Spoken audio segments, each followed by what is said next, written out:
Conservation of momentum tells us that the total momentum in any closed system will remain the same all the time. And since momentum is equal to mass times velocity, even if you have multiple objects going at different speeds that might collide, for example, the total momentum of the system before and after the collision will remain constant. So for example, these two balls, which in this case happen to be of equal mass, whether one of them is moving and causes the other to move, or they're both moving and collide and move off in different directions, the total speed and the total mass of the entire system always remains the same. So for example, if this had a velocity of 0, and that had a velocity of 1, the first one might impart some of its momentum onto the second, but the total between the two remains the same. And that remains the same whether one remains still and the other comes to collide with it,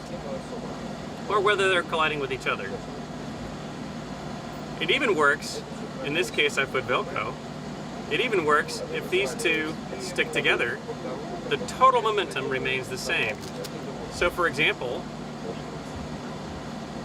if I can get these two to stick together while one is stationary and the other is moving towards it, once they stick together, the total momentum remains the same, so the combined objects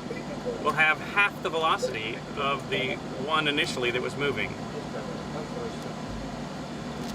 Conservation of momentum makes it actually quite interesting and challenging to move around the ISS if you don't have something to reach onto a handhold.